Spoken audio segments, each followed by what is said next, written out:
A paz do Senhor, povo de Deus. Estou aqui em mais uma oportunidade para dar continuidade à série que comecei a respeito da exposição no Novo Testamento, a saber, no Evangelho segundo escreveu o apóstolo Mateus. Estávamos anteriormente falando a respeito do que é o adultério interior e qual é a diferença do adultério externo para o adultério interno.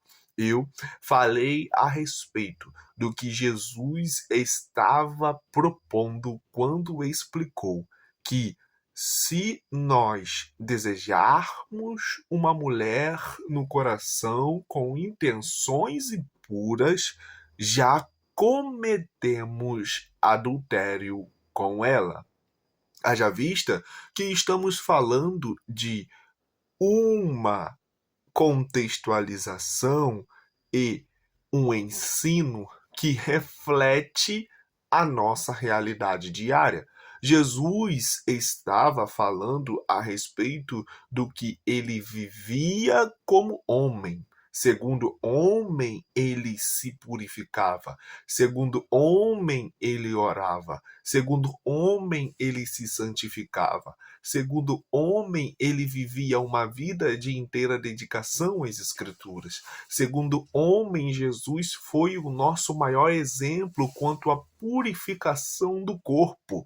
Jesus não se casou, Jesus não teve nenhum tipo de acusação que se envolvera de maneira ilícita com alguma mulher, e Jesus tinha totais condições disso. Haja vista que no capítulo de número 1 de Mateus, vemos a indicação da humanidade para o nascimento de Cristo. Vemos a sua genealogia apontando para a necessidade do seu nascimento. Vemos também, ainda no capítulo 1, a genealogia divina de Jesus, pois Jesus foi gerado pelo Espírito Santo. Além de ter sido gerado pelo Espírito Santo, ele foi prometido nas Escrituras. Ele também foi necessariamente profetizado pelos profetas. Jesus esteve completamente indicado em toda a escritura do Antigo Testamento. Destacadamente, vemos Jesus sendo completamente anunciado no Antigo Testamento. E além disso, vemos também que Jesus foi adorado pelos magos, astrólogos, ou podemos chamar também de cientistas daquele tempo. Ainda no capítulo de número 2, Jesus vai para o Egito e no Egito fica durante o tempo determinado até que Arquelau tome o reinado, pois Herodes tinha mandado matar toda criança abaixo de 2 anos. Herodes, tendo mandado matar toda criança abaixo de 2 anos, somos conhecedores e sabedores de que depois que Herodes morre, Jesus volta e Jesus vai para a província da Galileia e fica em Nazaré durante cerca de 30 anos. Durante 30 exatos anos, ele foi moldado, ele foi preparado, ele foi lapidado, ele foi, de certa forma, proporcionado a uma estatura que era necessária a fim de que ele tivesse um bom e também uma maturidade excelente. Uma boa estrutura foi o que Jesus desenvolveu em Nazaré. Ele foi, de certa forma, completamente atacado pelos judeus puros, porque aqueles que moravam em Nazaré eram considerados judeus impuros. Então, Jesus foi, sim, xingado, maltratado, foi ofendido, foi humilhado pelos judeus. Ele não foi bem recebido pelos judeus. Ele não foi bem aceito pelos judeus. Ele não foi bem recepcionado pelos judeus. Não foi. Os judeus esperavam uma solução que, obviamente, libertasse-os do Império de Roma. e também, além do Império de Roma, libertasse-os das prisões e das limitações que Roma proporcionava para o tempo antigo, pois cerca de 30 países eram dominados pelo Império Romano.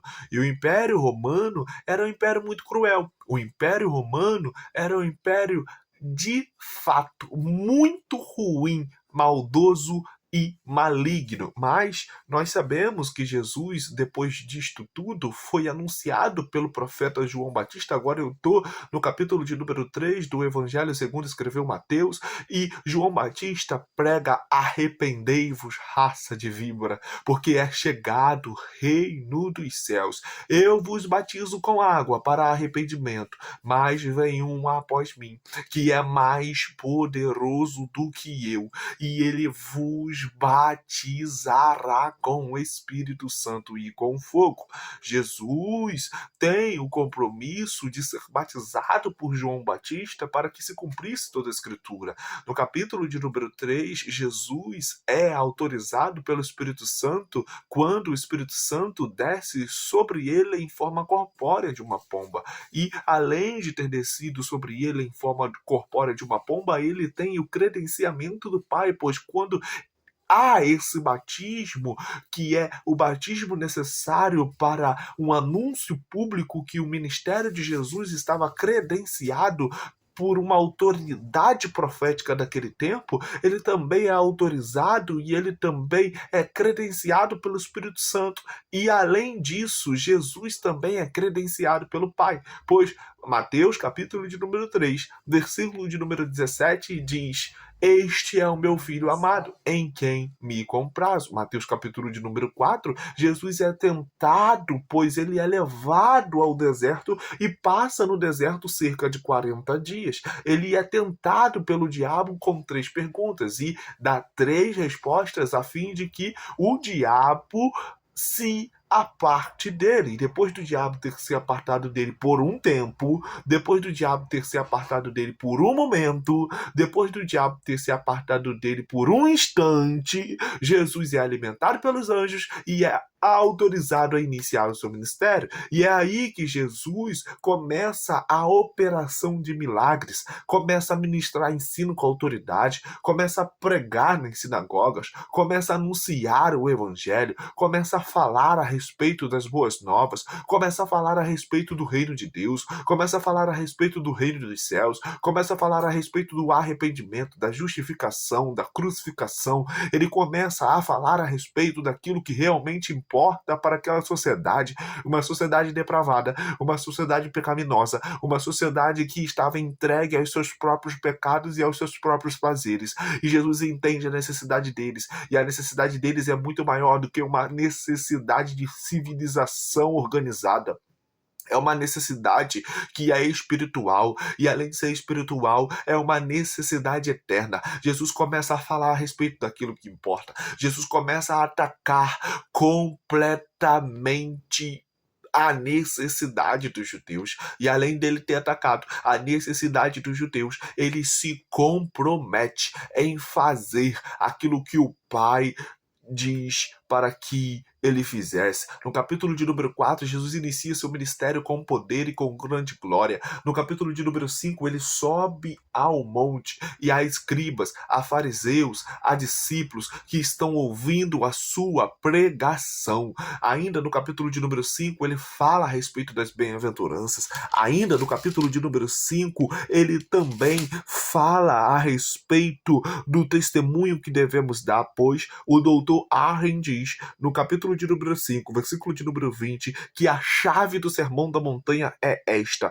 porque vos digo que se a vossa justiça não exceder a dos escribas e fariseus, de modo nenhum entrareis no reino dos céus. O que Jesus está querendo dizer é o seguinte: os fariseus, os escribas, os mestres da lei, eles se limitam àquilo que é externo, eles se limitam apenas à ação. Eu estou indo além, eu estou indo na intenção, eu estou indo dentro do coração, eu estou fazendo vocês refletirem a respeito respeito daquilo que vocês acumulam, mas não têm coragem de fazer. Mas, mesmo assim, fazem aquilo que é bom, tendo um interior corrompido.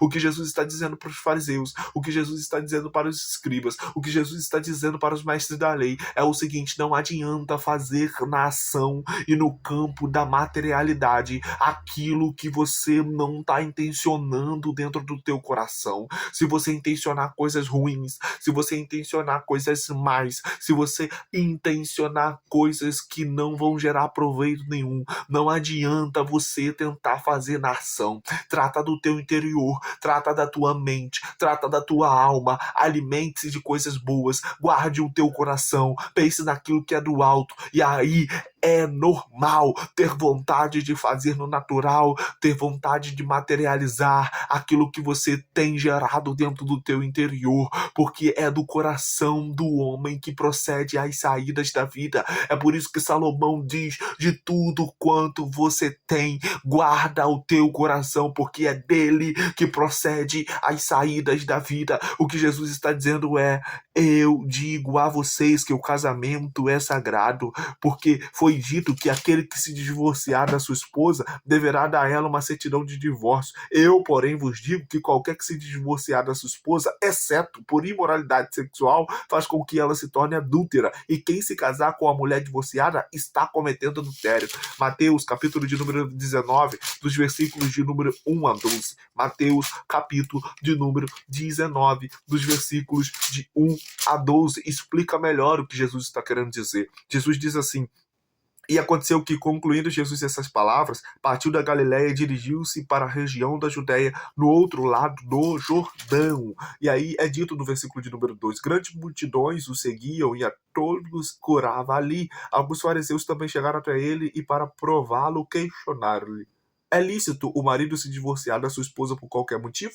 E Jesus lhe explicou: não tendes lido que no princípio o Criador os fez homem e mulher, e os instruiu por este motivo: o homem deixará pai e mãe, se unirá à sua mulher, e os dois se tornarão uma só carne. Sendo assim, eles já não são dois, mas sim uma só carne, e portanto o que Deus uniu, não o separe o ser humano. Replicaram-lhe: então por que razão mandou Moisés dar uma certidão de divórcio à mulher e abandoná-la? Ao que Jesus declarou: Moisés, por causa da dureza dos vossos corações, vos concedeu se separar de vossas mulheres, mas não tem sido assim desde o princípio. Eu, porém, vos afirmo: todo aquele que se divorciar da sua esposa, a não ser por imoralidade sexual, e se casar com outra mulher, está cometendo o adultério. Então os discípulos consideraram: se estes são os termos para o marido e sua esposa, não é vantagem casar. Mas Jesus ponderou-lhes: nem todos conseguem aceitar essa palavra, somente aqueles a quem tal capacidade é dada.